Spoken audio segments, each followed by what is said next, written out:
타이완에 도착한 낸시 펠로시 미국 하원 의장은 타이완에 대한 연대가 어느 때보다 중요하다고 강조했습니다. 중국은 격앙된 반응을 보이며 무력 시위에 나섰고 백악관은 중국 주권 침해가 아니라고 밝혔습니다. 박순애 교육부 장관이 초등학교 입학 연령을 만 5살로 낮추는 학제 개편안과 관련해 국민이 원치 않는 정책은 폐기할 수 있다고 밝혔습니다. 윤석열 대통령은 교육부의 신속한 공론화를 지시했습니다. 국내에서 코로나19 첫 감염 사례가 나온 지 약 2년 반 만에 누적 확진자가 2천만 명을 넘었습니다. 국민 5명 중에 2명꼴로 확진 이력이 있는 셈입니다. 국민의힘 지도부가 비상대책위원회로 전환하기 위한 절차에 착수했습니다. 이준석 대표 측이 강하게 반발하면서 내용이 격화할 전망입니다. 2달 연속 소비자 물가가 6% 이상 오르면서 한국은행의 고심이 깊어지고 있습니다. 지난달에 이어서 이번 달도 기준금리를 0.5%포인트 인상할 것이라는 전망이 나오고 있습니다. 미국 6월 채용 공고 건수가 전달보다 5.4% 줄어들며 석 달 연속 감소세를 이어갔습니다. 지난해 9월 이후 가장 낮은 수준으로 경기 침체 우려 속에 노동시장도 둔화하고 있는 것으로 나타났습니다. 인천 북항 해저터널 도로가 바닷물에 항상 젖어 있어 운전자들이 불안해하고 있습니다. 배수로 일부가 막히면서 외부로 배출돼야 할 바닷물이 내부로 유입됐기 때문이지만 운영사 측은 실태 파악조차 하지 못하고 있습니다. 호우특보가 내려진 서울 등 수도권 지방에 최대 120mm 이상의 많은 비가 내릴 전망입니다. 폭염특보가 전국 대부분 지역으로 확대된 가운데 오늘도 고온다습한 날씨가 이어지겠습니다. 시청자 여러분 안녕하십니까? 8월 3일 수요일 굿모닝 YTN 2부 시작합니다. 중국의 강한 반발 속에 낸시 펠로시 미국 하원 의장이 타이완을 방문했습니다. 어젯밤 타이완에 도착한 펠로시 의장은 전 세계가 독재와 민주주의를 선택해야 하는 상황에서 타이완과의 연대가 어느 때보다 중요하며 또 자신의 방문이 미국의 대중 정책과 모순되지 않는다고 밝혔습니다. 보도에 이동원 기자입니다. 현지 시간 2일 밤 10시 45분쯤 펠로시 미 하원 의장 일행이 탄 비행기가 타이완 타이베이 공항에 도착했습니다. 이전 방문지인 말레이시아를 떠나 타이완까지 남중국해를 경유하는 직선 항로 대신 인도네시아와 필리핀을 거치는 우회 항로를 택했습니다. 미군이 필리핀에 핵 추진 항공모함 로널드 레이건호를 비롯한 전함 4척을 전개하고 펠로시 의장이 도착할 무렵 중국 공군기가 대만 해협을 통과 중이라는 중국 매체의 보도가 나왔지만 우려했던 군사적 충돌은 없었습니다. 펠로시 의장 일행의 도착에 앞서 이들이 묵을 호텔 앞에 보안 철책이 설치됐고 시내 고층 건물엔 펠로시 의장의 방문을 환영하는 글귀가 전광판에 새겨졌습니다. 펠로시 의장은 트위터를 통해 전 세계가 독재와 민주주의를 선택해야 하는 상황에서 타이완과의 연대가 그 어느 때보다 중요하다며 자신의 방문 목적을 설명했습니다. 그러면서 중국의 반발을 의식한 듯 이번 방문은 과거 여러 차례 있었던 의회 대표단 방문 중 하나이며 오래 유지되어 온 미국의 대중국 정책과 결코 모순되지 않는다고 덧붙였습니다. 펠로시 의장의 방문을 바라보는 타이완 시민들의 시선은 엇갈립니다. 希望就是台美关系可以往上提升一些嘛。 所以他的拜访对我们来说应该会是好事啊，没有什么实质的帮助，对啊，那最终我们也只是沦为别人的棋子而已，对吧？那其实台湾要走出自己的路线。 펠로시 의장은 오늘 타이완 총통과 면담하고 입법원과 인권박물관 방문, 중국 반체제 인사 면담 등의 일정을 마친 후 오후에 출국할 것으로 전해졌습니다. YTN 이동원입니다. 펠로시 의장의 타이완 방문에 중국은 격앙된 반응을 보이며 타이완을 향한 무력 시위를 공언했습니다. 백악관은 펠로시 의장 방문이 중국 주권을 침해한 게 아니라며 중국이 과민 반응하고 있다는 입장을 보였습니다. 워싱턴에서 권준기 특파원입니다. 펠로시 의장이 타이완 땅을 밟자마자 중국 인민해방군은 무력 시위를 공언했습니다. 타이완을 사방에서 포위하는 형태로 해상과 공중에서 동시에 군사훈련을 실시하고 실탄 사격에도 나서겠다는 겁니다. 중국 외교부도 곧바로 국영방송을 통해 강경한 입장의 성명을 발표했습니다. 펠로시의 타이완 방문으로 인한 모든 후과는 미국과 타이완 독립분열 세력이 지게 될 거라고 경고했습니다. 严重破坏台海和平稳定，向台独分裂势力发出严重错误信号。中方对此坚决反对，严厉谴责，已向美方提出严正交涉和强烈抗议。 러시아도 중국 편을 들었습니다. 크렘린궁은 펠로시 의장 방문은 명백한 도발이라며 미국은 대결로 가는 길을 선택했다고 비판 행렬에 동참했습니다. 백악관은 펠로시 의장의 타이완 방문에 대해 중국 주권을 침해한 게 아니라고 선을 그었습니다. 통상적인 의원 방문에 중국이 과민 반응을 하고 있다는 겁니다. 중국의 격앙된 반응을 의식한 듯 중국 위협에 겁먹지 않을 거라고 맞서기도 했습니다. As we have said, the Speaker has the right to visit Taiwan. And a Speaker of the House has visited Taiwan before without incident, as have many members of Congress over the years, including this year. 미국 정치권에선 여야 할 것 없이 펠로시의 타이완 방문을 지지하고 있는 가운데 중국의 강경한 공화당이 더 적극적인 분위기입니다. Number of senators is that we should close ranks now and not let the Chinese Communist Party try to drive wedges between American elected officials or the White House on whether or not she should be there. 중간 선거를 앞둔 미국과 시진핑이 3연임을 노리는 중국 모두 타이완 문제에서 물러설 생각이 없어 보입니다. 이번 펠로시 방문으로 미중 갈등이 새로운 차원에 접어들 거라는 전망이 나오는 이유입니다. 워싱턴에서 YTN 권윤기입니다. 만 5세로 초등학교 입학 나이를 낮추는 학제 개편안을 놓고 반발이 이어지는 가운데 대통령실은 각계각층의 여론을 듣는 공론화의 출발 단계라고 설명했습니다. 교육과정의 돌봄까지 포함해 학부모의 부담을 줄이는 게 핵심이라며 여론 수렴 이후 백지화할 가능성에도 여지를 남겼습니다. 조은지 기자입니다. 지난주 대통령 업무보고를 마친 뒤 교육부 수장 박순애 사회부총리는 만 5살에 초등학교에 입학하는 방안을 깜짝 발표했습니다. 영유아 교육을 강화하는 유보 통합을 추진하고 1년 일찍 초등학교에 진입하는 학제 개편 방안에 대해 본격적인 논의를 시작하겠습니다. 대선 공약에도 국정과제에도 없었던 다소 갑작스러운 학제 개편안인데 당장 반발이 터져 나왔습니다. 야당 의원들에 이어 당권 주자들까지 교육 정책을 대통령 한마디에 추진한다. 어린이 놀 권리를 주목해야 한다며 원점 재검토를 촉구했습니다. 박순애 부총리의 국면 전환용 핵폭탄이라는 비판까지 나왔습니다. 대통령 집무실 옮기듯 졸속으로 추진하는 것 이해가 안 되고 동의가 안 됩니다. 교육이 무슨 부침개입니까?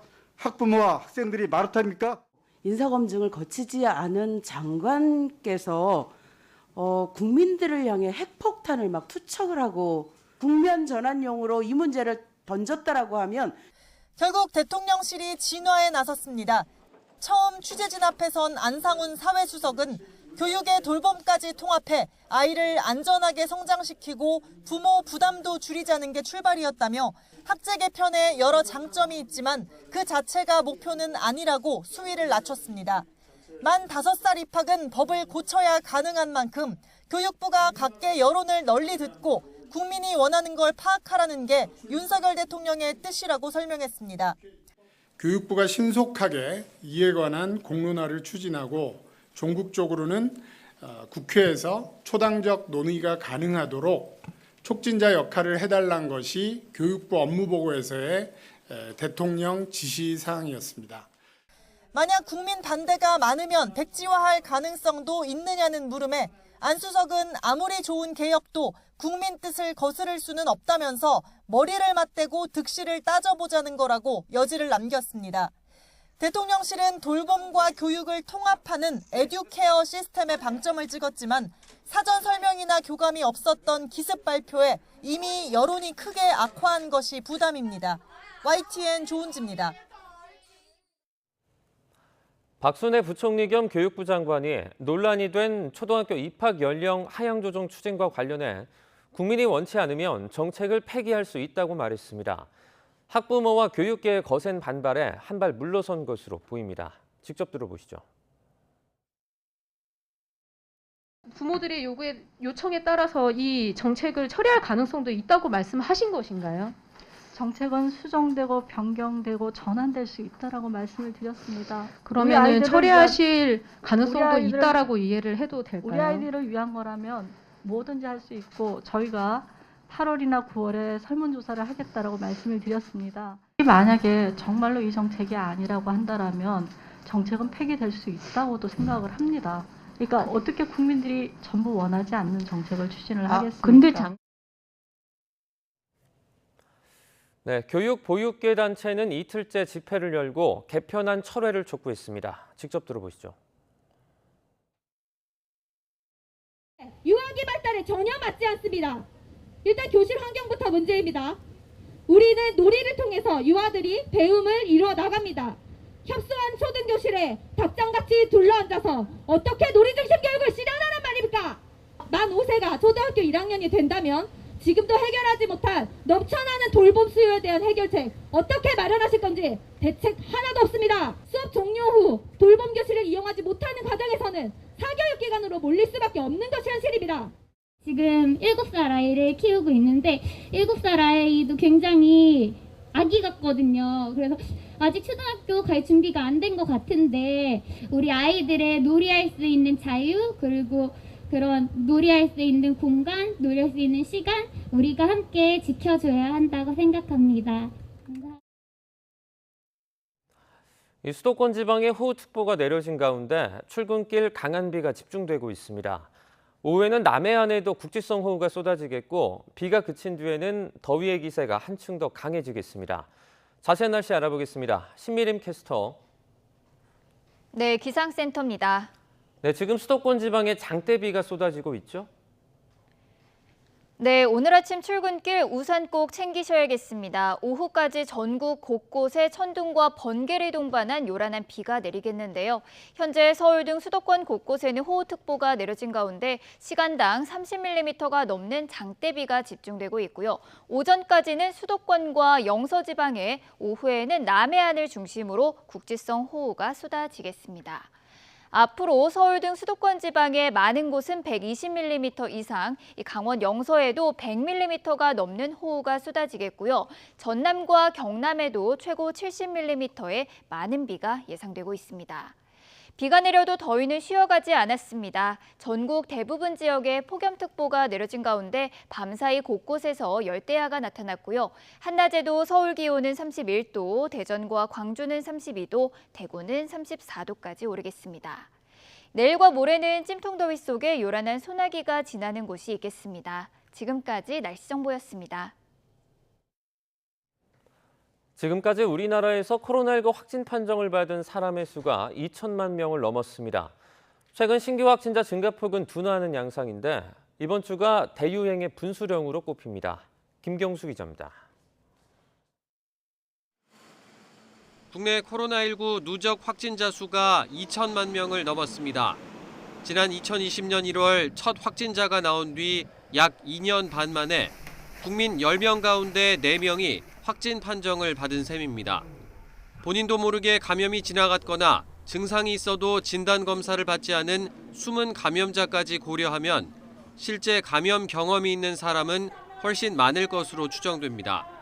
국내 누적 확진자 수는 올해 2월 5일 100만 명을 넘긴 뒤 오미크론 변이 대유행 여파로 급증했습니다. 3월 8일 500만 명에 이어 불과 2주 뒤에는 1000만 명을 넘겼습니다.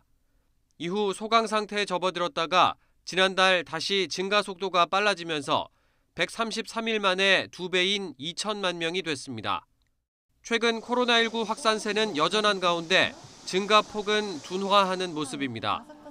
어젯밤 9시 기준 신규 확진자가 11만 5천여 명으로 106일 만에 가장 많긴 했지만 매주 확진자가 2배로 늘어나던 더블링 현상은 없어졌습니다. 하지만 최근 요양병원 집단 감염 사례 등 고령층 감염 비중이 늘고 있어 안심하긴 이릅니다. 또 여름 휴가철 활동량 증가도 변수인데 방역 당국은 이번 주가 재유행 여부를 가늠할 분수령이 될 것으로 보고 있습니다. YTN 김경수입니다. 오미크론 합의 변이 BA.5가 빠르게 확산하면서 국내 우세종이 됐습니다. 중앙방역대책본부는 지난달 30일 0시 기준 BA.5 변이 검출률이 66.8%로 전주보다 10.5%포인트 늘었다고 밝혔습니다. 국내 감염 비율이 60.9%, 해외 유입이 79.4%입니다. 코로나19 재확진 판정을 받은 조 바이든 미국 대통령이 기침 등 일부 증상을 다시 보이는 것으로 전해졌습니다. 바이든 대통령 주치의인 케빈 오커너 박사는 메모를 통해 대통령이 좋은 상태를 유지하고 있지만 약한 기침이 재발했다고 밝혔습니다. 바이든 대통령은 팍스로비드 치료를 받은 일부 환자에게 나타나는 코로나19 재확진 판정을 받고 지난달 30일부터 재격리에 들어간 상태입니다. 국민의힘 지도부가 비상대책위원회 전환을 위해 상임 전국위원회와 전국위원회 소집 안건을 의결했습니다. 혼란에 빠진 당 수습에 속도를 내고 있는데 조만간 열릴 전국위에서 비대위 출범 여부가 최종 결정될 예정입니다. 엄윤주 기자가 보도합니다. 비공개 최고위를 거친 국민의힘은 상임 전국위와 전국위를 거쳐 비대위 체제로 전환할지 최종 결론 짓습니다. 안건은 크게 두 가지입니다. 지금 상황을 비상 상황으로 볼 건지 또 당헌을 바꿔 권성동 직무대행이 비대위원장을 임명할 수 있도록 할지 여부입니다. 비대위 전환이 바람직하지 않다고 밝혔던 서병수 전국위의장도 일단 회의는 소집하겠다는 방침입니다. 저는 개인적으로 굉장히 의아스럽고 또 이것은 바람직하지 않다 이렇게 생각하고 있습니다. 그러나 우리 당헌 당규상 절차가 있기 때문에 진행이 될 수밖에 없는 상황이라는 걸 말씀을 드립니다. 전국위에서 두 가지 안건이 모두 의결되면 직무대행을 맡고 있는 권성동 원내대표가 비대위원장 내정에 들어갑니다. 당 전반을 쇄신할 파격적인 외부 인물보다는 우선 당내 중진 가운데 한 명이 비대위원장을 맡을 방안이 유력하게 떠오르고 있습니다. 의원들의 의견을 수렴해서 추천하도록 하겠습니다. 이제 시작 단계이기 때문에 방법의 의견을 듣고 있습니다. 아직 추려진 후보는 없습니다. 비대위원장 후보군으로는 정진석 국회부의장과 주호영, 정우택, 조경태 의원 등의 이름이 거론됩니다. 후보군들로 지금 다들 거론되고 있는데 전혀 그런 얘기 나눈 바가 없고. 당국을 타개하기 직접 나서시는 의향은 전혀 없으신 건지 나도 의견은 많이 내고 있어요. 권성동 원내대표 등 국민의힘 지도부는 갈수록 격화하는 내부 갈등을 조기에 진화하기 위해서는 최대한 빨리 비상대책위원회를 안착시켜야 한다고 보고 있습니다. 여권의 혼란이 장기화할 경우 당과 대통령 지지율의 악재가 될 것이 분명한 만큼 속도전을 통해 이 위기를 넘어서겠다는 의지입니다. YTN 엄윤주입니다. 국민의힘이 비대위 체제로 전환될 경우 대표직 복귀가 무산되는 이준석 대표 측은 강하게 반발했습니다. 위장 사퇴로 억지 비상 상황을 만들었다는 주장인데 법적 대응까지 감행한다면 진통이 불가피할 것으로 보입니다. 보도에 김태민 기자입니다. 전국위원회 소집을 결정한 국민의힘 지도부 회의에는 이미 사퇴를 선언한 배현진, 윤영석 최고위원도 참석했습니다. 재적위원 7명 중 과반이 출석해 과반이 찬성해야 하는 의결 조건을 채우기 위한 궁여지책이었습니다. 굉장히 고민이 많았고 이제 일단 그 사퇴 의사는 다 밝히기 때문에 다만 이 당에 이제 지금 최고위 기능이 아직 남아 있기 때문에 그래서 이제 그 당에서 수리가 지금 안 된 거죠. 지난달 29일 최고위원회에서 물러나겠다며 비대위 전환에 물꼬를 텄던 배현진 의원도 전국위 소집 의결을 위해 한 표를 행사했습니다. 저는 오늘 최고위원직에서 사퇴합니다. 당론 채택에 따라서 이를테면 인수인계 시간이 필요하다고. 당장 이준석 대표 측 의원과 최고위원들은 강하게 반발했습니다. 허은하 수석대변인은 절차적 정당성을 잃었다고 비판했고 김용태 최고위원은 아예 위장 사퇴쇼로 규정했습니다.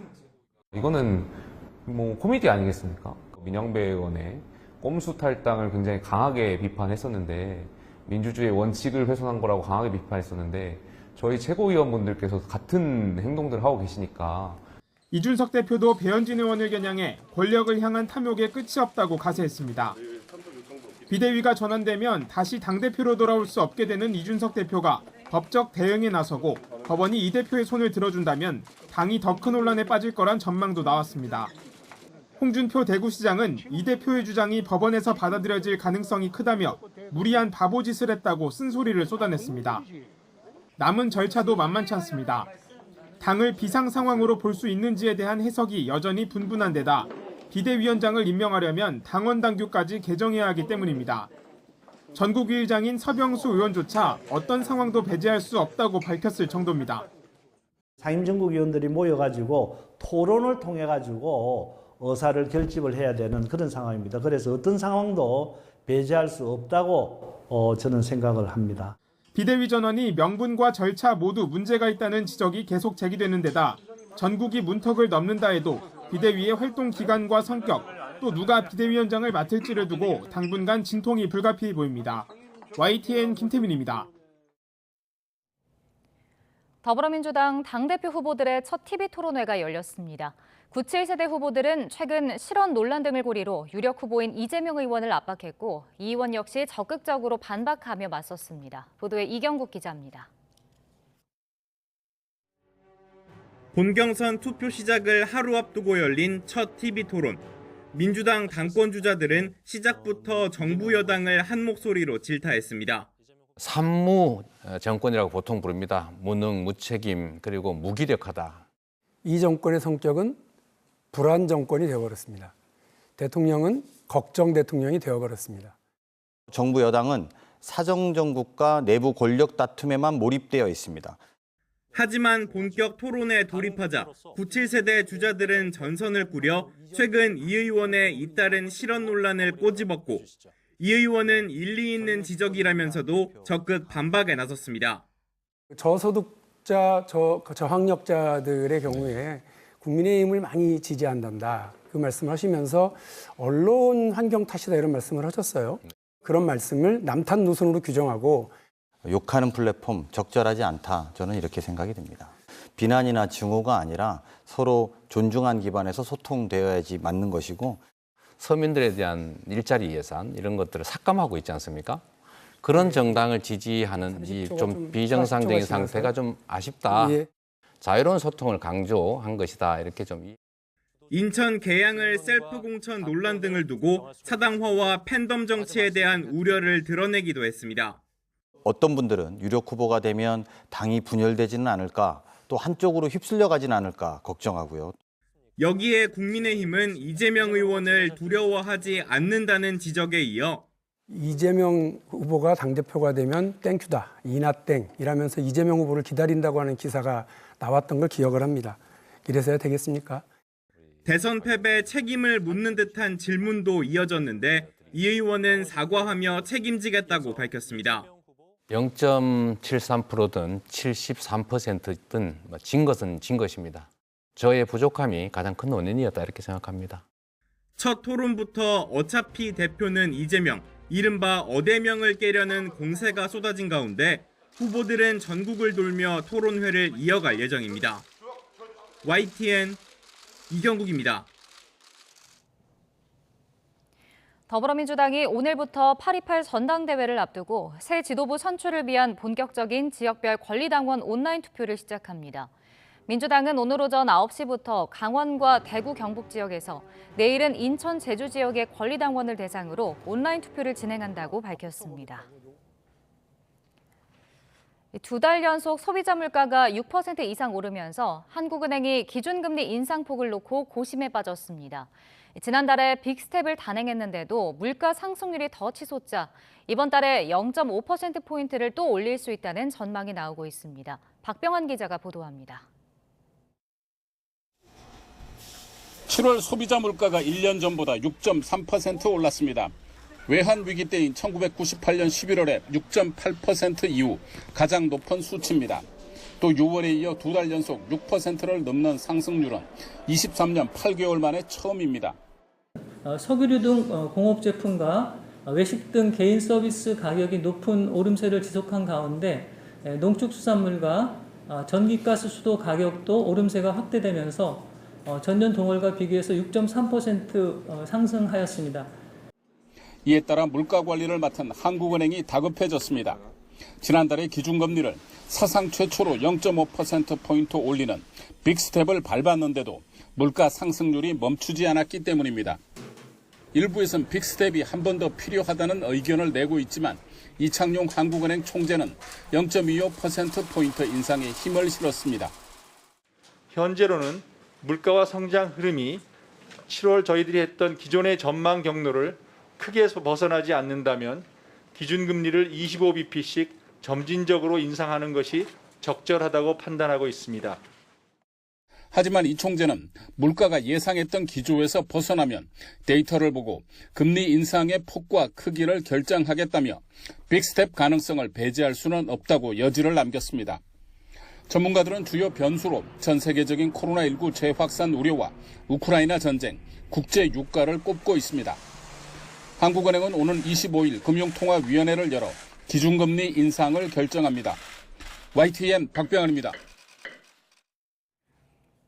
견고해 보였던 미국의 노동시장이 최근 들어 주춤하고 있는 것으로 나타났습니다. 미국 노동부가 공개한 6월 구인 이직 보고서를 보면 기업들의 6월 구인 건수는 1,070만 건으로 전달보다 60만 5천 건, 5.4%가 감소했습니다.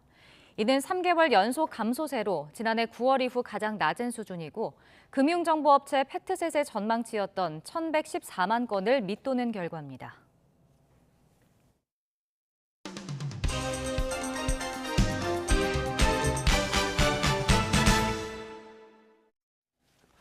네, 8월 3일 수요일입니다. 오늘 아침 신문은 어떤 소식을 다뤘는지 짚어보겠습니다. 이현웅 아나운서가 주요 내용 정리해봤습니다.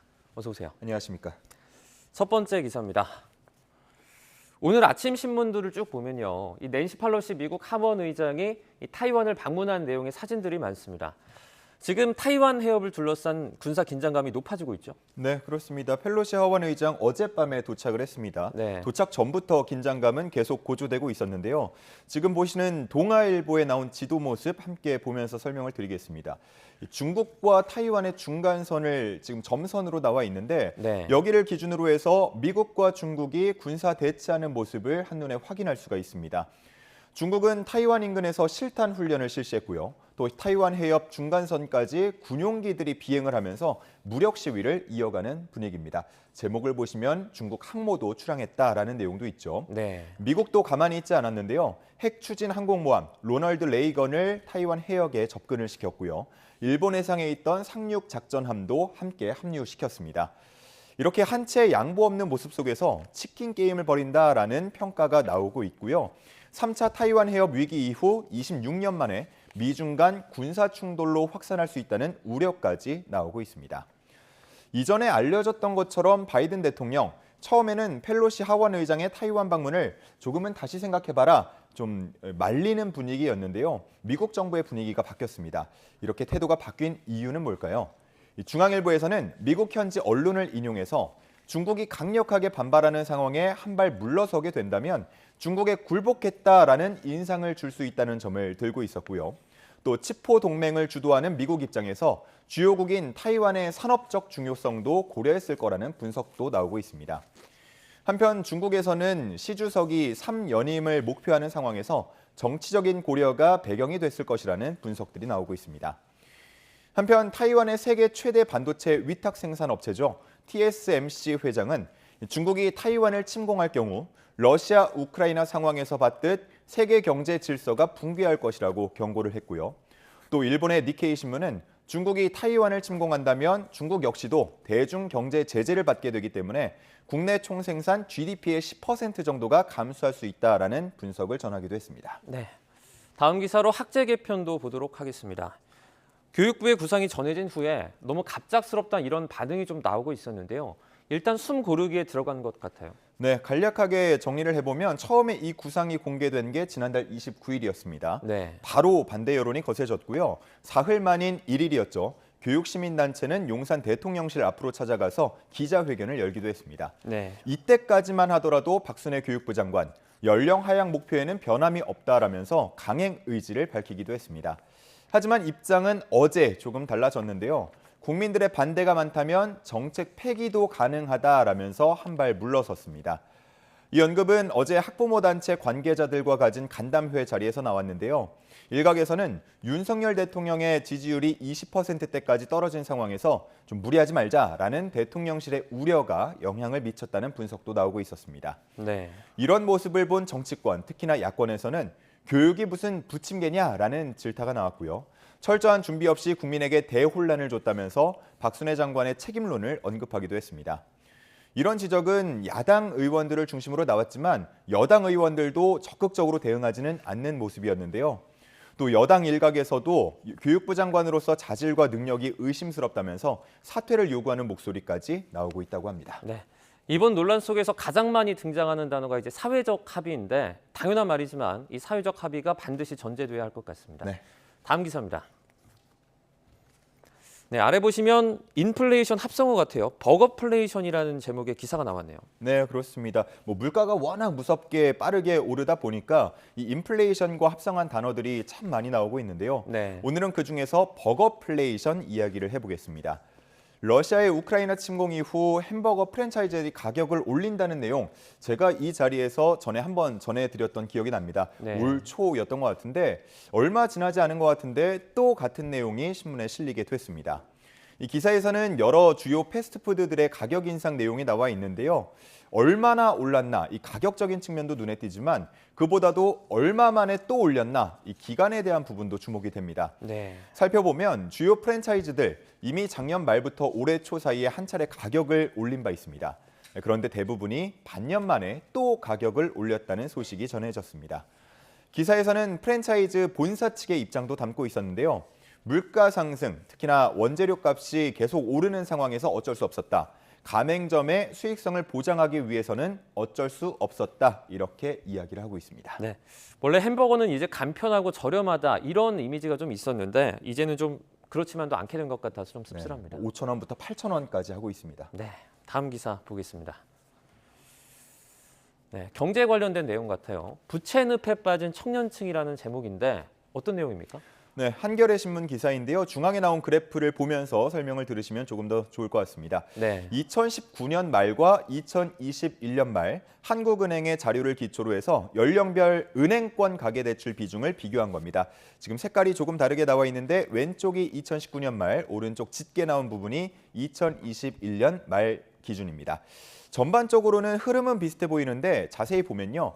2019년에는 40대가 31.2%로 가장 큰 비중을 차지했습니다. 그런데 2년 정도가 지난 후인 2021년 말에는 30대 이하, 즉 2030이 32%로 가장 비중이 커졌습니다.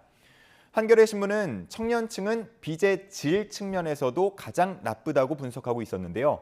다중채무나 저소득, 저신용자의 비중이 다른 연령대에 비해서 크다고 지적을 하고 있었고요. 또 연체율 역시도 다른 연령대에 비해서 높다라고 분석했습니다. 이렇게 연체하는 이유 중에 77% 정도는 생계비 증가나 실직 또는 투자 실패 등의 생활고 때문이라는 점도 담고 있었습니다. 청년층이 이렇게 빚을 많이 지게 된 건 주거비 측면이 크다고 분석을 하고 있었는데요.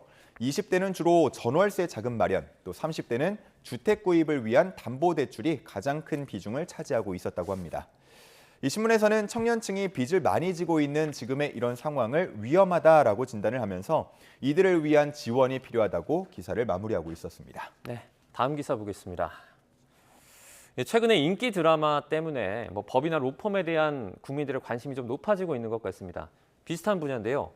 그런데 이 내용 같은 경우에는 조금 시청자들의 눈살을 찌푸리게 만드는 내용 같아요. 네, 그렇습니다. 동아일보에 실린 기사인데요. 제목만 보시더라도 눈살이 찌푸려질 수 있겠습니다. 네. 성폭행 피해자와 가해자를 모두 수임, 가해자 유리한 합의 이끈 로펌이라는 제목입니다. 네. 이 교통사고 났을 때 보통 불러보니까 피해자, 가해자 같은 보험사다, 좀 난감하다 이런 얘기들은 저희가 가끔씩 하기도 하지만 네. 성폭행 사건에서 피해자와 가해자를 모두 한 로펌에서 맡았다? 좀 쉽게 이해가 가지는 않을 것 같습니다. 네. 사건을 정리하면 이렇습니다. 작년에 성폭행을 당한 피해자가 가해자를 경찰에 신고했고 소속 변호사가 한 20명 정도 되는 중소형 로펌의 한 변호사를 선임했다고 합니다. 피해자 말에 따르면 이 변호사, 가해자 측 변호사가 아는 사람인데, 아는 후배인데 큰 금액의 합의를 제안했다라고 피해자에게 전달했다고 합니다. 그러면서 성범죄 사건은 합의를 하더라도 수사가 진행된다라고 부연 설명까지 했다는데요. 이 말을 들은 피해자 당연히 그런 줄 알고 합의금을 받았고요. 또 경찰 조사 등에는 적극적으로 출석하지는 않았다고 합니다. 네. 하지만 결국 이 사건 불이건으로 사건이 종결이 됐고요. 피해자는 합의금을 반환하더라도 진실을 밝히겠다라고 나섰습니다. 그리고 이 과정에서 가해자 측 변호사가 자신의 변호사와 같은 로펌 소속이었다는 걸 알게 된 겁니다. 심지어 해당 로펌 홈페이지를 보면 사건 초기 로펌이 적극적으로 대응해서 피해자와 조기 합의를 이끌어냈다라면서 불입건 내사 종결됐다라는 홍보까지 한 사실이 밝혀졌습니다. 네. 이 취재가 들어가니까요. 양측 변호사, 상대가 같은 로펌인지 몰랐다라고 말을 했다고 하는데요. 업계에서는 변호사법이 금지하고 있는 쌍방 대리는 징계 대상이 될 수 있다고 지적하고 있었습니다. 네. 마지막 기사입니다. 미국이 최근에 이 알카에다, 그러니까 오사마 빈 라덴의 후계자이자 현재 알카에다의 수장을 드론으로 공습했다, 이런 내용의 보도를 했는데요.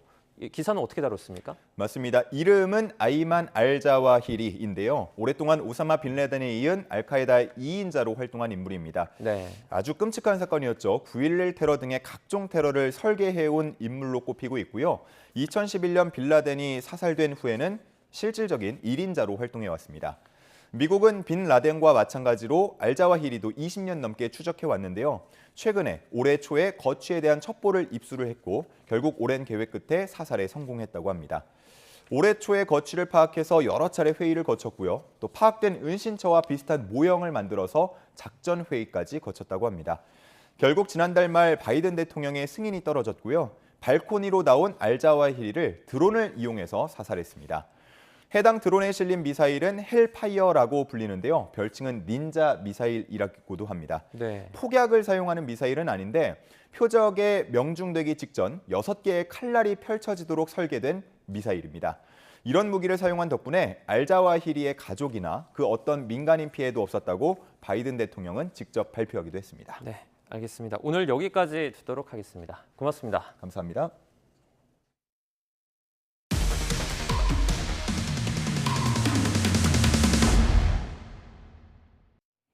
YTN은 얼마 전 비가 온 것처럼 젖는다는 보령 해저터널 문제를 보도했는데요. 이번엔 인천 북항 해저터널에서도 비슷한 현상이 일어난 것으로 드러났습니다. 결로가 원인인 보령 해저터널과 달리 이번엔 터널 안으로 유입된 바닷물 때문으로 확인됐습니다. 김혜린 기자가 단독 보도합니다. 인천 김포고속도로에 있는 5,460m 길이 북항 해저터널. 도로 가장자리에 물자국이 길게 이어져 있습니다. 일부 구간은 아예 차선 한 개가 흠뻑 젖어 중간중간 물이 고여 있기도 합니다. 여기가 제일 심하네. 북항 해저터널은 바다 밑을 관통해 가운데 지점은 바닷속 59m까지 내려가는 그릇형 구조로 설계됐습니다. 바다 밑으로 지나가는 만큼 젖어 있는 도로 자체가 충분히 불안하게 느껴질 수 있습니다. 하루에도 뭐 최소 2번, 많게는 4번 이렇게 왔다 갔다 하는 경우가 많거든요. 계속 끝차선 쪽이 자꾸 젖어서 바다 밑으로 지나가는 터널인데 저 물이 어디서 유입이 될까라는 생각이 든 거죠. 불안한 생각도 많이 들고 사실은. 그렇다면 해저터널 도로 위에 있는 물은 왜 생긴 걸까? 먼저 이 물은 바닷물인 것으로 확인됐습니다. 원래 해저터널은 일정량의 바닷물이 들어오는 걸 전제로 설계한 만큼 배수로가 중요한 역할을 합니다. 그런데 이 배수로 가운데 일부가 막히면서 터널 밖으로 배출돼야 할 물이 터널 내부로 넘쳐 들어온 겁니다. 원활하게 물이 내려가야 되는데 물이 이제 채수가 되니까 거기로 이제 좀 약간씩 스며서 나오는 것 같아요. 터널 안정성에는 저희 전혀 문제 없습니다. 시공사와 협의해서 빨리 좀 마무리하려고 합니다. 문제는 터널 운영사가 배수로 가운데 어느 구간이 문제인지 파악하지 못하고 있다는 겁니다. 도로 아래로 난 배수관은 점검을 못하도록 설계돼 있다는 황당한 이유를 들고 있습니다. 막힐 수 있는 배수로의 관리 자체가 어렵다는 건 상식적으로 이해할 수 없는 부분입니다. 점검이 안 되는 게 아니라 점검을 불편하게 만든 설계. 그거는 처음 설계 계획하고 심의할 때부터 뭔가 잘못됐죠. 요즘 로봇 같은 것을 투입해 놓으면 위치를 정확히 알 수가 있고 어떤 물질이 막혀 있는지를 알 수가 있습니다. 전문가들은 애초 시공 과정에 문제가 있었을 가능성도 조심스럽게 제기하고 있습니다. 젖는 도로에 대한 해결 방안을 찾지 못한다면 바닷속을 지나는 해저터널 특성상 운전자들의 불안은 커질 수밖에 없어 보입니다. YTN 김예린입니다. 우크라이나군 전쟁포로 53명이 사망하고 130명 이상이 부상한 포로 수용소 폭격 사건의 파문이 확산하고 있습니다. 우크라이나는 내부에서 폭탄을 터뜨린 러시아의 자작극으로 보고 있는데 국제적십자와 유엔이 조사 준비를 마쳤습니다. 보도에 이상순 기자입니다. 우크라이나의 수도 키이우의 한 광장. 푸틴 러시아 대통령에게 살해당한 우크라이나인의 숫자와 함께 이들의 이름이 적힌 우크라이나 국기가 바람에 펄럭입니다. 현지 시간 지난달 29일 분리주의 세력이 점령한 올레니우카의 수용소에서 사망한 아조우 제철소 투사 등 우크라이나군 포로들의 이름도 있습니다. 우크라이나는 러시아가 이들을 공개 처형해놓고 폭격으로 위장한 것으로 보고 있습니다. За аналізом відео, до якого у нас є доступ, фотофіксації, ми, по-перше, абсолютно стверджуємо, що це був підрив всередині. 우크라이나는 러시아 측에 이미 공동조사를 요구했습니다.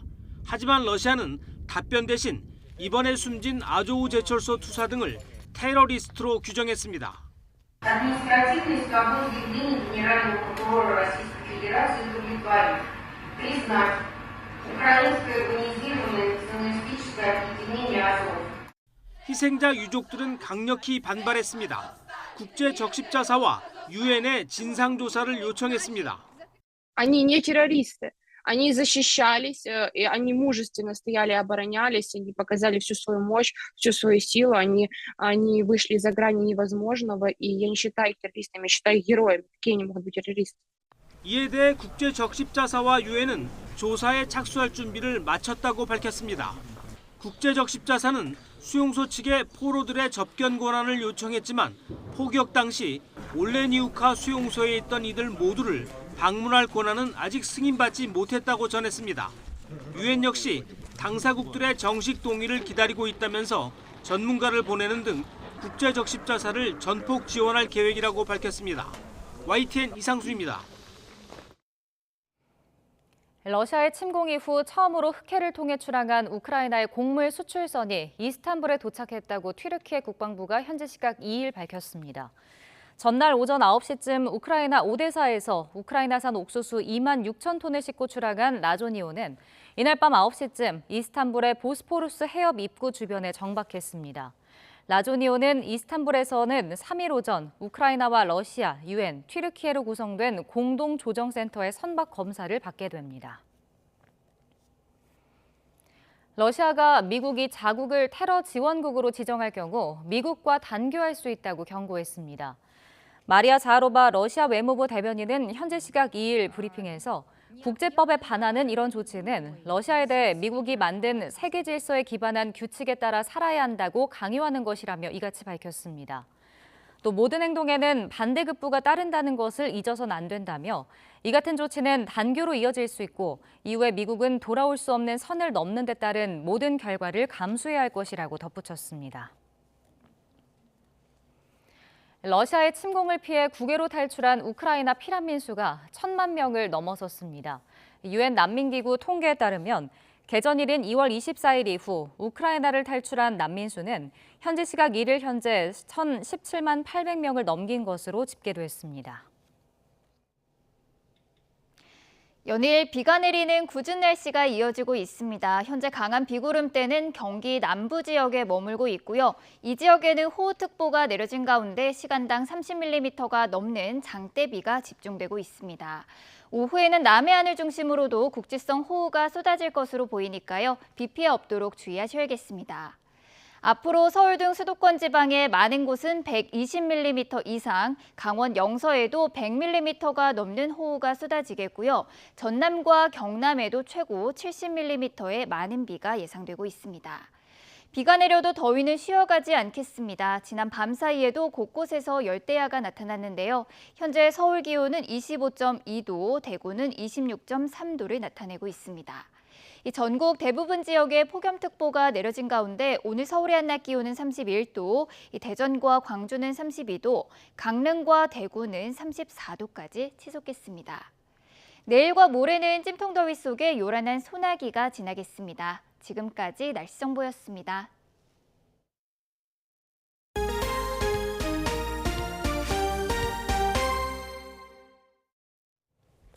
코로나19 재유행이 계속되는 가운데 국내 누적 확진자가 2천만 명을 넘었습니다. 서울시 등 각 지방자치단체 집계에 따르면 어젯밤 9시 기준 신규 코로나19 확진자는 11만 5천여 명이었습니다. 이에 따라서 어제 0시 기준 1,993만 명이었던 코로나19 누적 확진자 수는 2천만 명을 넘겼는데 국민 5명 가운데 2명꼴로 코로나19 확진을 경험한 셈입니다. 코로나19에 확진된 80대 노인이 혈액이 응고돼서 혈관이 막히는 혈전증으로 한쪽 다리를 절단했습니다. 코로나19가 혈전증을 비롯해 중증 후유증을 남길 가능성이 큰 만큼 정부가 후유증 인정 범위를 넓히고 체계적으로 관리해야 한다는 지적이 나옵니다. 보도에 황보혜경 기자입니다. 81살 연모 씨는 지난 4월 갑작스럽게 왼쪽 다리에 통증을 느끼고 대학병원 응급실에 입원했습니다. 발목 아래가 온통 검붉은 상태였는데 알고 보니 괴사가 진행되고 있었습니다. 몇 차례 혈전 제거 시술을 반복했지만 경과가 좋지 않았고 결국 2차례에 걸쳐 다리를 무릎 위까지 절단했습니다. 기저질환인 당뇨도 없으세요. 2차례나 이제 절단 수술을 받으시면서 이제 그 충격이 이제 너무 크셨나 봐요. 그러다 보니까 이제 이 선망 증상으로 인해서 좀 기억을 잘 못하시고. 연 씨는 응급실 내원 당시 실시한 코로나19 검사에서 양성 판정을 받았는데 담당 의사는 코로나19로 인한 급성 혈전증일 가능성이 크다고 진단했습니다.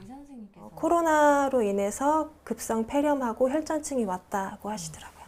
입원 기간 일주일에 해당하는 코로나 직접 치료비만 지원을 받았어요. 코로나19 감염이 혈전증 발생 위험을 높인다는 건 국내외 학계에선 이미 잘 알려진 사실입니다. 중증 환자 치료제에 항응고제를 사용하는 이유이기도 합니다.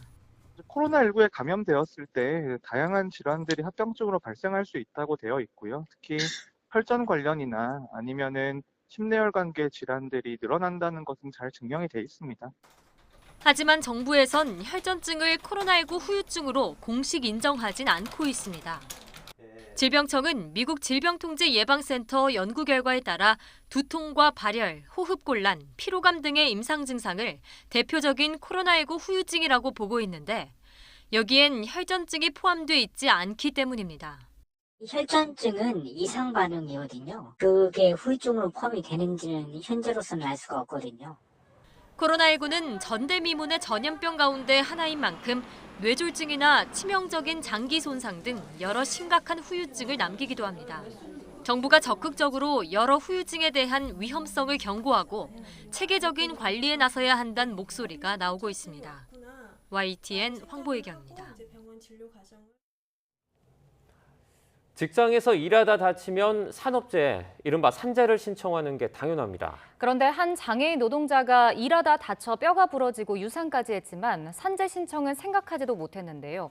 회사는 직원들이 몰라서 산재 신청을 안 한 것이라며 책임이 없다고 말했습니다. 보도에 홍성욱 기자입니다.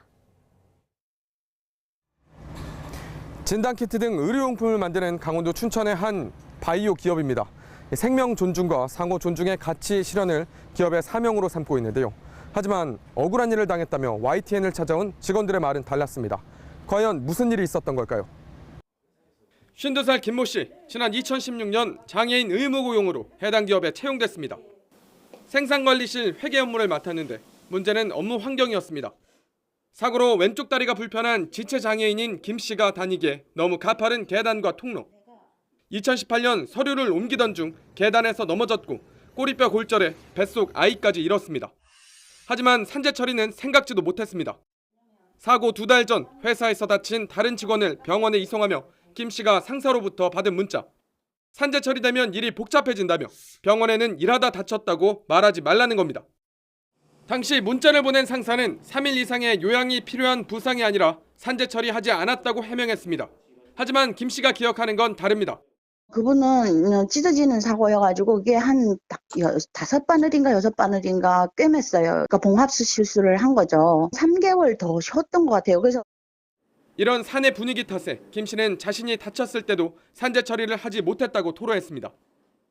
산재 은폐시키게끔 이렇게 지시를 했던 부분이 있기 때문에 저만 이렇게 산재를 신청한다라는 거는 있을 수도 없는 일이고 감히 생각도 엄두도 못 낼 일들이었죠.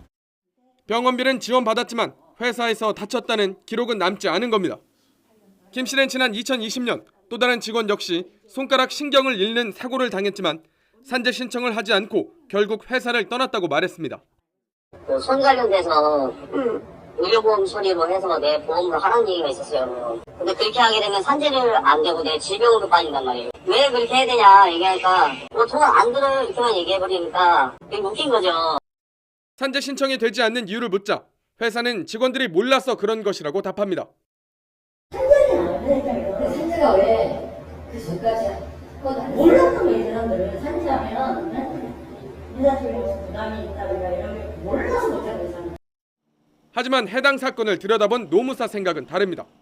문제는 회사가 그런 분위기를 조성해서 근로자로 하여금 회사가 동의를 안 해주면 산재를 못하는구나라고 인식이 되게끔 만든 문제인 거죠. 현행법상 사업주는 사망 또는 3일 이상의 휴업이 필요한 산업재해 발생 시 1개월 이내에 고용노동부에 조사표를 작성 제출해야 한다고 명시하고 있습니다. YTN 홍서욱입니다.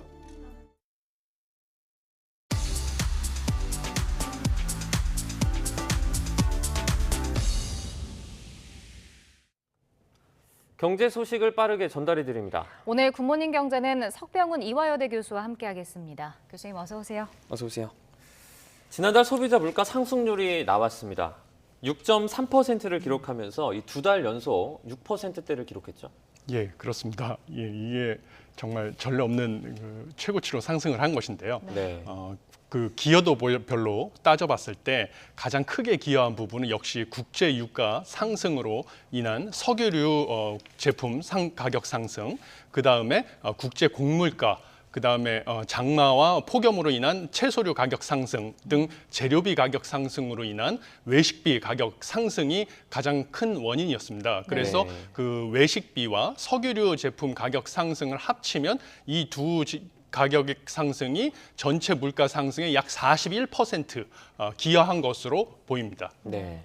말씀하신 대로 석유류, 곡물, 외식비, 농산물 어떻게 보면 다 오른 거잖아요. 예. 소비자가 느끼는 체감 물가는 더 크지 않나요? 예, 맞습니다. 그래서 그 소비자들이 느끼는 그 물가지수, 즉 생활 물가지수의 경우에는 7.9%나 상승을 했습니다. 네. 예, 특히 이 소비자들이 보시기에는 이제 외식비, 그다음에 농축산물 가격이 더 와닿으실 텐데요. 농축산물의 경우에는 특히 제가 확인해 본 바에 따르면 농축산물은 통계청 발표에 따르면 7.1% 가격을 상승을 했는데요. 네. 특히 정부에서는 그 농축산물 가격을 잡겠다고 특히 수입 소고기, 돼지고기 관련해서는 뭐 관세, 네. 또 이제 할당 관세 해서 이제 일부 할당량에 대해서는 관세를 낮춰주는 조치까지 취했습니다. 그럼에도 불구하고 오히려 수입 소고기, 돼지고기 가격도 상승하는 결과를 얻었습니다. 네. 그 이유는 결국은 공급이 부족한 상황에서 수요가 오히려 더 증가를 해서 이 농축산물 가격이 상승했다. 수요 축 요인이 컸다라는 결과로 보이고요. 네. 그다음에 이렇게 농축산물 가격도 상승하고 또 폭염, 장마로 인해서 채소류 가격이 상승을 하니까 네. 당연히 재료비가 상승하니까 네. 외식비도 오를 수밖에 없는 것이죠. 그리고 사회적 거리 두기도 해제가 됐으니까 또 보호복 소비 욕구, 그다음에 이제 소비자분들이 또 밖에 나가서 이제 외식도 하고 친구들도 만나고 이러고자 하는 욕구도 커지니까 당연히 외식비도 오를 수밖에 없는 것이죠. 네. 뭐 이런 요인으로 아주 어려운 상황이 되었습니다. 네. 이 많은 시청자분들이 이 부분 궁금해하실 것 같은데요.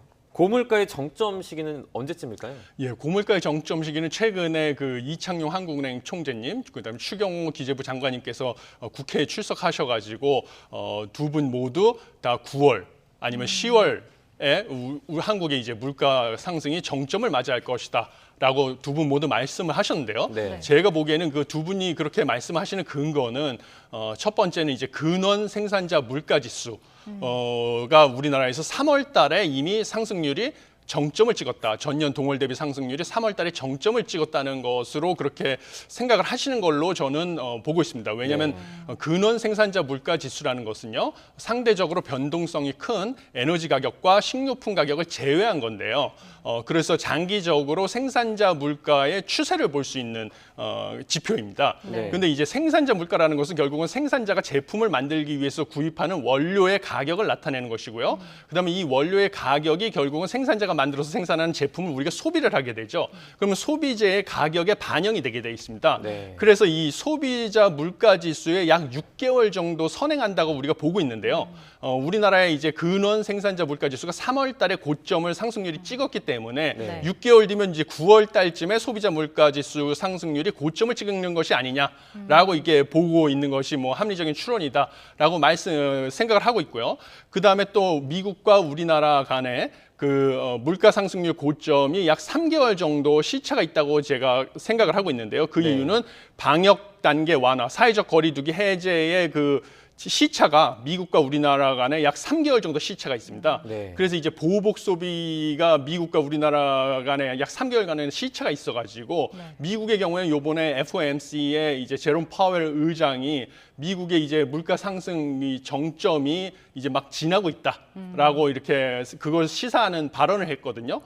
그래서 그 정점이 미국이 현재 이제 지나고 있다고 가정을 했을 때 7월 말을 기점으로 우리나라는 이제 한 3개월 정도 지나면 늦어도 10월 달에 물가 상승률 정점이 지나는 것이 아니냐. 이렇게 이제 정부 당국자 한국은행에서는 판단을 하고 있는 것으로 보입니다.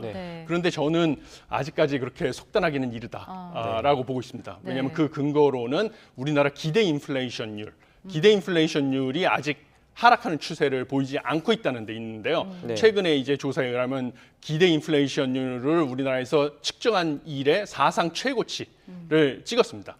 그래서 이제 이 기대 인플레이션이라는 것은 이제 시장의 경제 참여 주체들이 보는 이제 예상하는 물가 상승률인데요.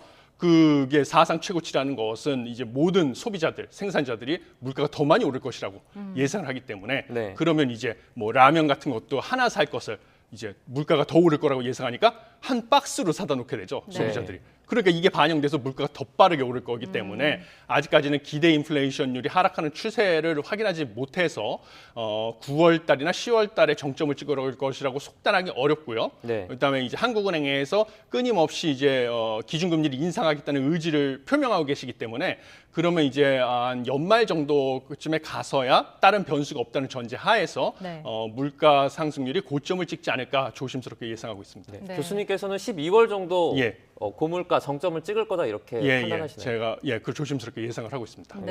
다른 변수가 없다는 전제 하에서입니다. 알겠습니다. 자, 한국은행에 이렇게 이제 기준금리 추가 인상에 이제 힘이 좀 실리고 있는 것 같아요. 근데 기준금리를 뭐 다시 한번 0.5%포인트 올릴 거라는 전망도 나오는데 사실 소비자 물가 상승률이 한국은행 예상대로 좀 나온 거 아닌가요? 현재로서는 한국은행에서 처음에만 해도 소비자 물가 지수가 이번 달에 지난 7월 소비자 물가 지수가 7%까지 상승하는 것이 아니냐, 뭐 이렇게 우려의 목소리들이 있었는데요. 그거에 비해서 6.3%라는 것은 많이 낮은 수치고요. 여전히 높긴 하지만 그다음에 그 전월 대비 상승률은 줄어드는 추세입니다. 상승폭은. 그래가지고 이게 한국은행에서 예상하는 수준으로 상승하고 있는 것이 아니냐.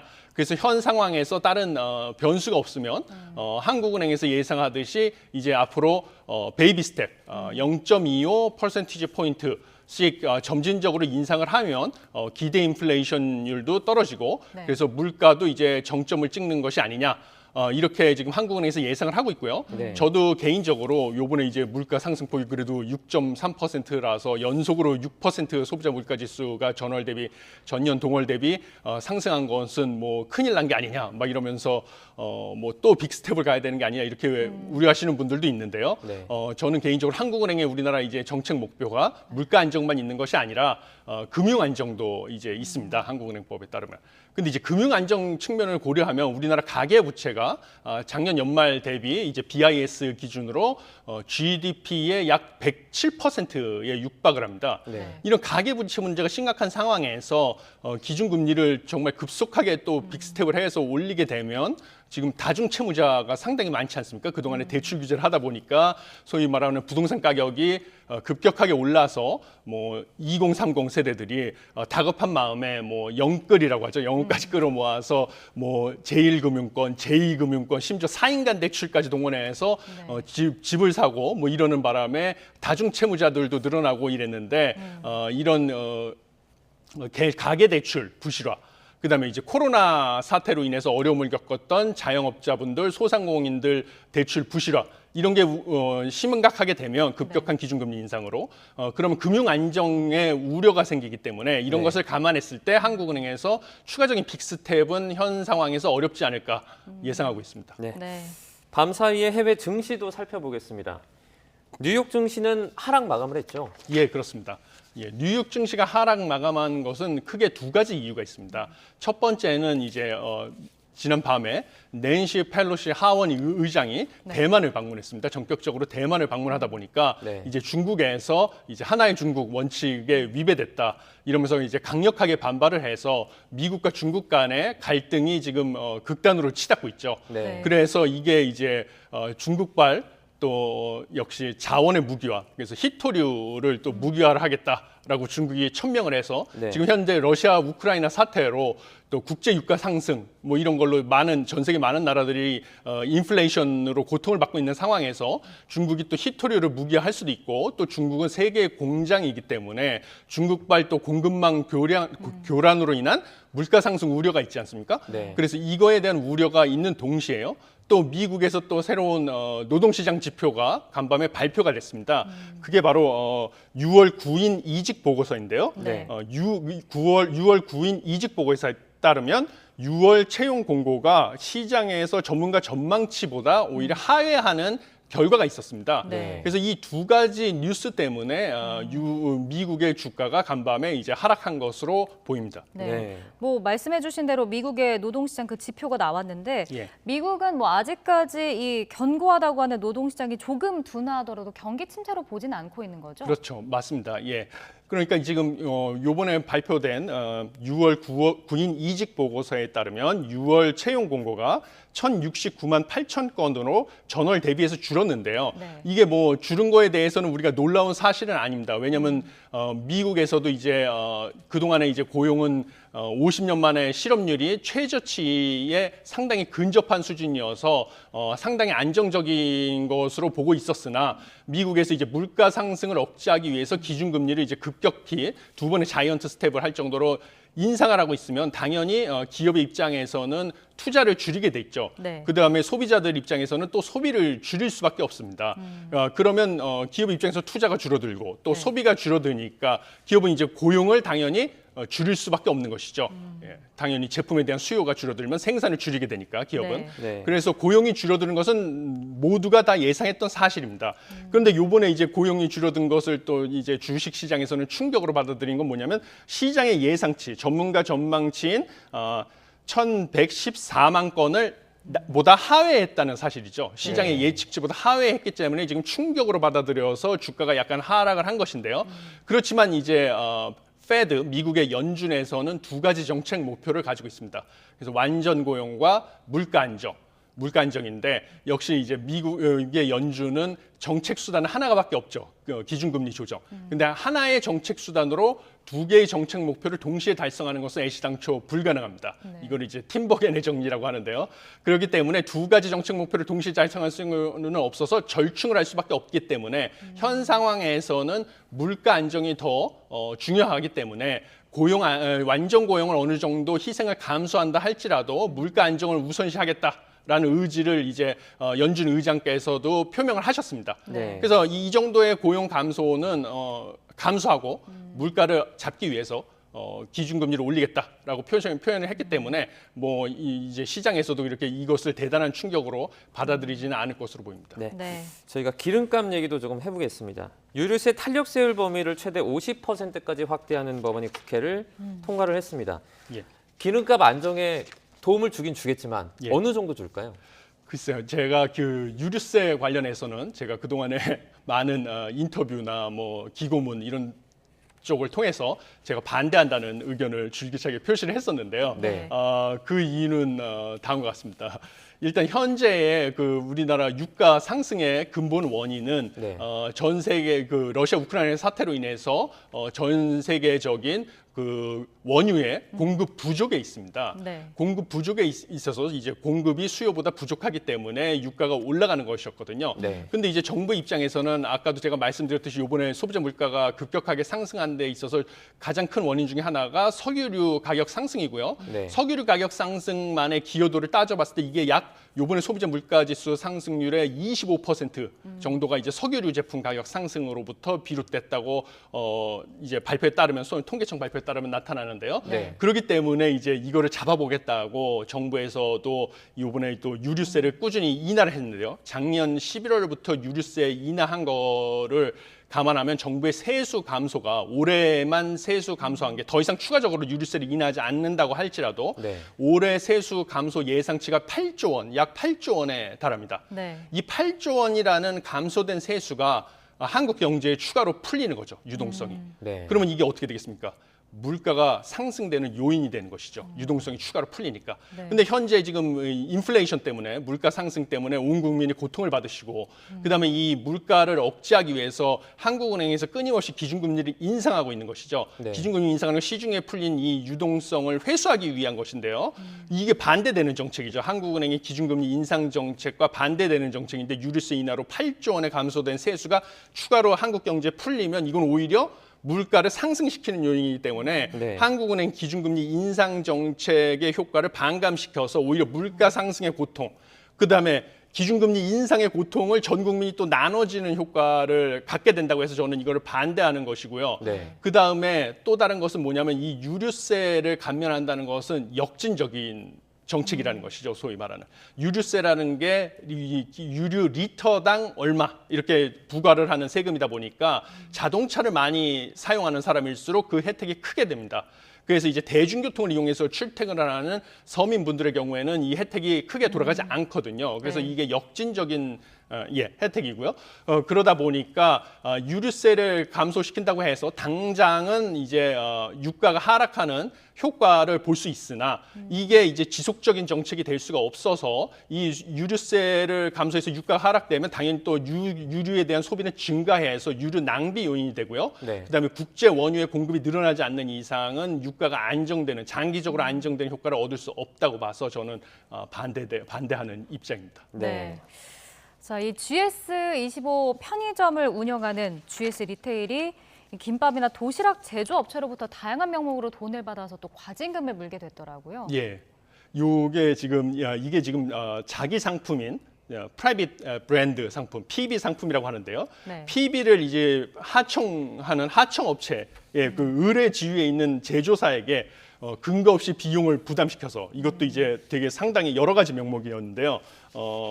공정위에 따르면 여러 가지 판매 촉진비, 그다음에 뭐 성과 장려금, 정보 제공료 등의 명목으로 약 222억여 원을 받았다라고 해서 무려 과징금을 244억 원을 공정위에서 이제 부과하겠다. 그래서 이게 사상 최대 규모입니다.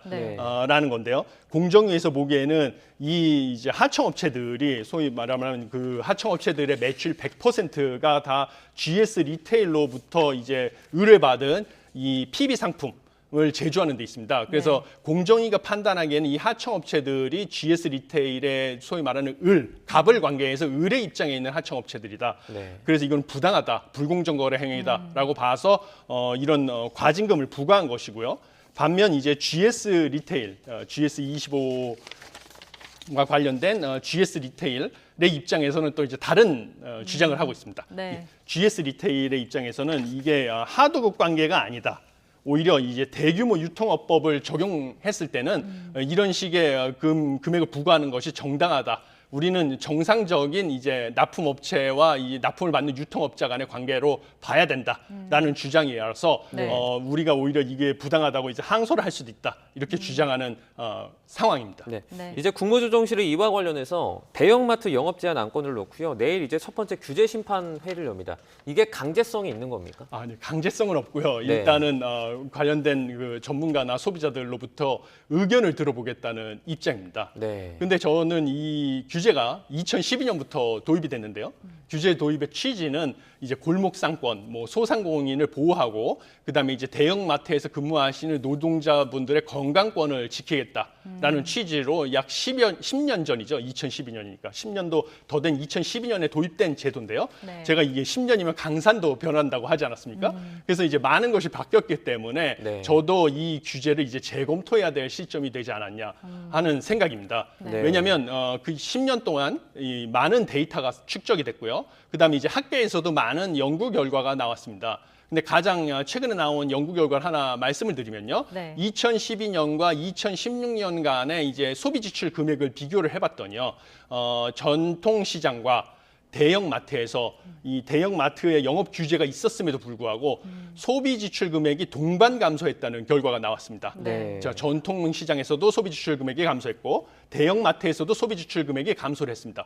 그러면 과연 어디에서 소비 지출 금액이 늘었을까요? 놀랍게도 소비 지출 금액은 온라인 구매 쇼핑에서 늘었습니다. 네. 그래서 그 원인이 무엇인가 봤더니요.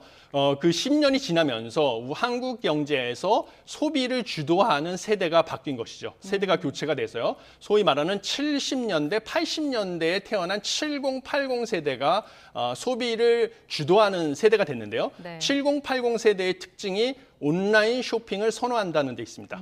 그러다 보니까 온라인 쇼핑에 대한 소비 지출만 오히려 증가를 하는 결과를 얻었습니다. 그렇기 때문에 이 대형마트 영업 규제라는 것이 결국은 전통시장에서 소비 지출을 늘리는 이런 상생에 전혀 도움이 되지 않는 것이 아니냐 하는 연구 결과가 나왔습니다. 네. 그러다 보니까 더 이상 이런 효율성이 없다고 판단이 되는, 효과가 없다고 판단되는 규제에 우리가 매달릴 필요가 없지 않느냐. 네. 그래서 다른 방식으로 전통시장을 도와줘야 되는 게 아니냐. 그래서 온라인 쇼핑을 활성화시키는 방향으로 이런 플랫폼을 전통시장에 제공을 한다든지 네. 아니면 대형마트와 다른 차별화된 상품을 팔 수 있는 그런 방식으로 전통시장을 지원하는 방식의 정책이 필요하다고 봅니다. 네. 이제 대형마트 영업 제한의 어떤 실효성은 떨어지는 것으로 그렇죠. 데이터를 통해서 예. 증명이 됐다. 예. 말씀해 주셨는데요. 내일 또 저희 그 규제 심판 회의도 보고 추이를 좀 지켜보도록 하겠습니다. 예.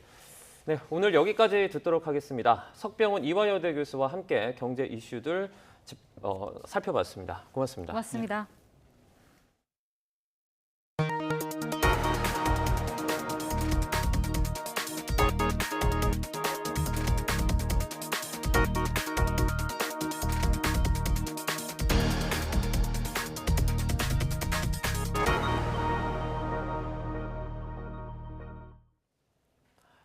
중국의 강력한 반발 속에 타이완에 도착한 낸시 펠로시 미 하원 의장은 타이완에서의 첫 메시지로 타이완 국민에 대한 미국의 연대를 강조했습니다. 펠로시 의장은 어젯밤 타이베이 숭산 공항에 도착한 직후 낸 성명에서 미 의회 대표단의 타이완 방문은 타이완의 힘찬 민주주의를 지원하려는 미국의 확고한 약속에 따른 것이라고 밝혔습니다. 또 전 세계가 독재와 민주주의 사이의 선택을 마주한 상황에서 2,300만 타이완 국민에 대한 미국의 연대는 그 어느 때보다 중요하다고 강조했습니다. 중국은 낸시 펠로시 미국 하원 의장의 타이완 방문에 맞선 군사적 대응 조치로 타이완을 사방에서 포위하는 형태로 전 방위적 무력 시위에 나설 것임을 공언했습니다. 타이완을 관할하는 중국 인민해방군 동부전구스의 대변인은 2일 밤부터 타이완 주변에서 일련의 연합 군사행동을 전개한다고 밝혔습니다. 백악관은 중국의 주권을 침해하지 않았다며 미국은 어떤 위협에도 겁먹지 않을 것이라고 밝혔습니다. 존 커비 백악관 국가안보회의 전략소통조정관은 기자들과 만나 펠로시 의장의 이번 타이완 방문은 중국 주권을 침해하지 않았고 하나의 중국 정책과도 100% 일치한다고 말했다고 미국 언론들은 보도했습니다. 내일부터 캄보디아에서 아세안 지역 안보 포럼 ARF를 비롯해 아세안 관련 외교장관 회의가 잇따라 열립니다. 북한에서는 최선희 외무상 대신 대사급 외교관이 참석할 것으로 예상되는 가운데 정부는 북핵 위협에 대한 국제사회의 공조 강화를 강조할 것으로 보입니다. 조수영 기자입니다. 코로나19 탓에 2년 연속 화상으로 열렸던 아세안 지역 안보 포럼 ARF 외교장관 회의가 캄보디아에서 3년 만에 대면으로 열립니다. ARF에는 우리나라와 아세안 10개국, 미국, 중국, 일본, 유럽연합 등 27개국이 참여하는데 북한이 참여하는 유일한 영내 다자안보 협의체이기도 합니다. 올해 북한에서는 안광일 주 아세안 대표부 대사가 참석할 것으로 알려졌습니다. 북한은 최근 대남 대미 공세를 강화하고 있는 만큼 이번 ARF에서도 핵 개발 정당성을 주장하며 이런 연장선상의 메시지를 내놓을 것으로 보입니다. 박진 외교부 장관은 우리 정부의 대북 정책에 대한 국제사회의 지지를 확보하는 데 주력할 방침입니다.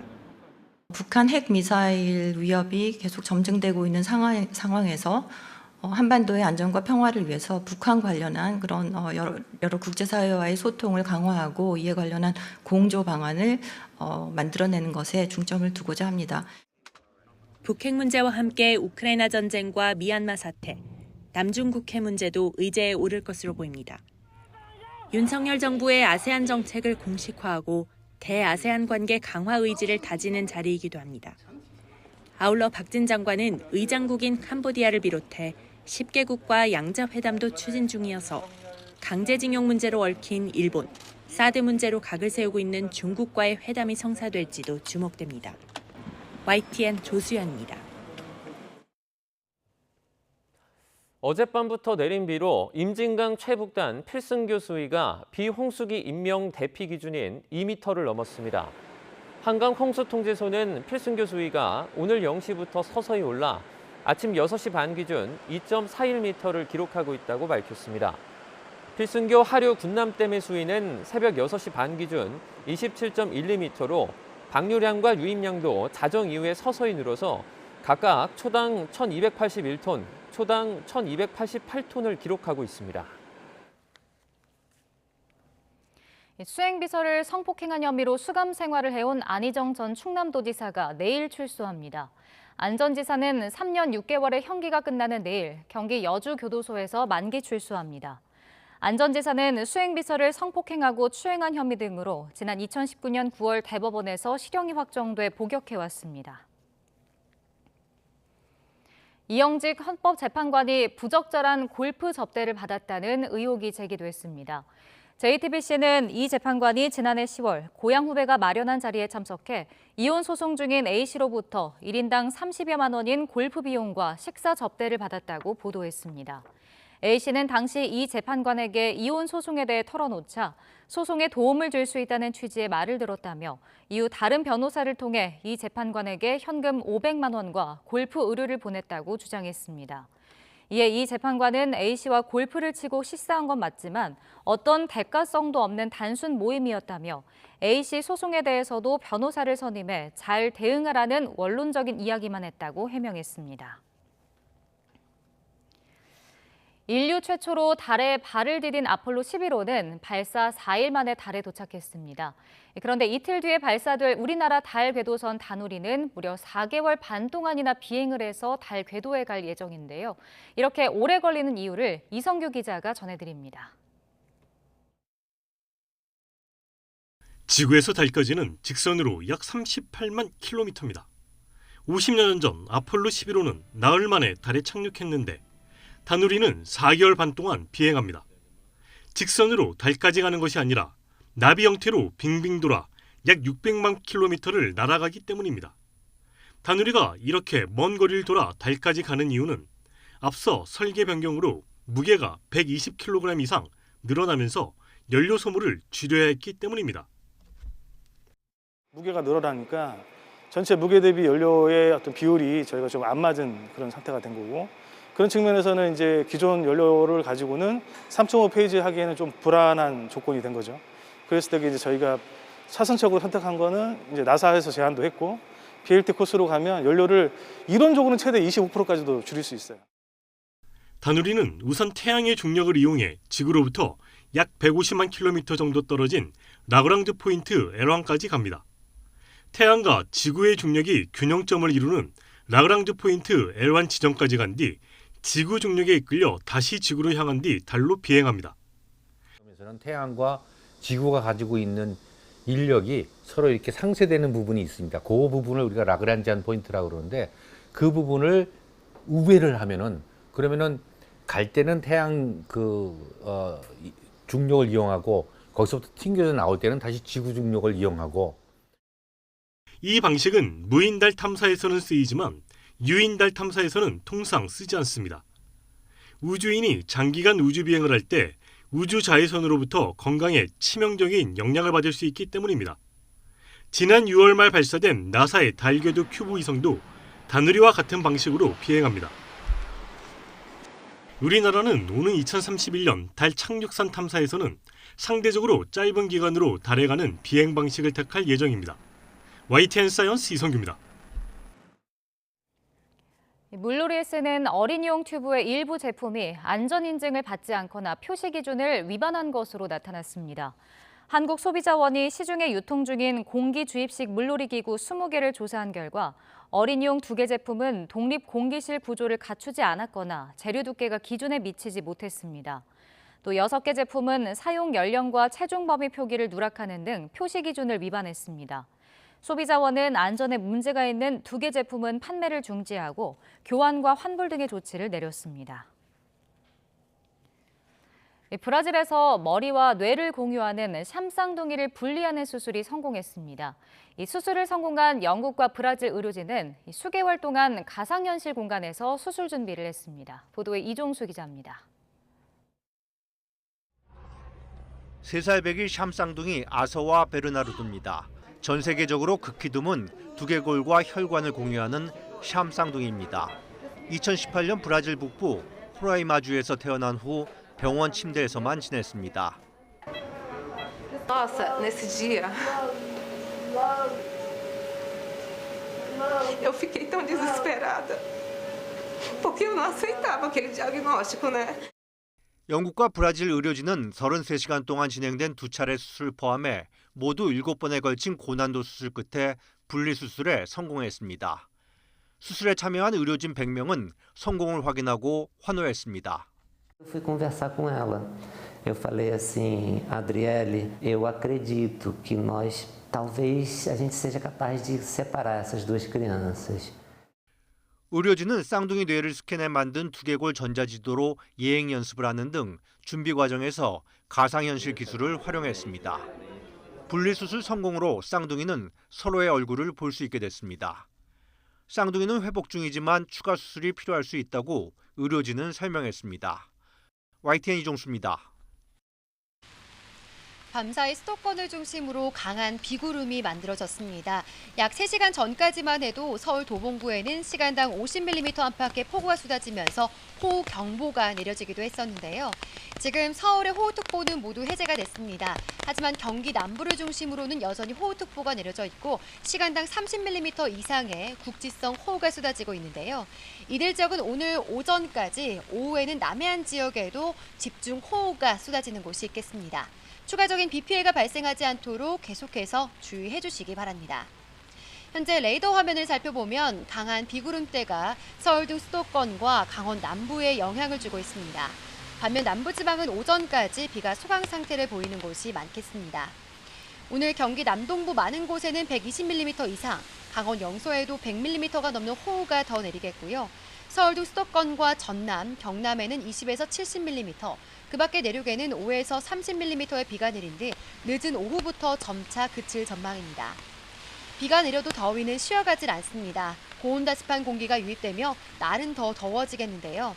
서울을 제외한 전국 대부분 지역에 폭염특보가 내려진 가운데 밤사이 대부분 지역에서 열대야가 나타났고요. 한낮에는 서울 31도, 강릉과 대구 34도 등 어제보다 1에서 3도가량 높겠습니다. 내일과 모레는 곳곳으로 소나기 소식이 있고요. 당분간 밤낮 없는 무더위는 계속될 전망입니다. 오늘 비가 내리는 동안 가시거리가 무척 짧고 도로가 미끄러울 것으로 보입니다. 출근길 교통 안전에 각별히 주의해 주시기 바랍니다.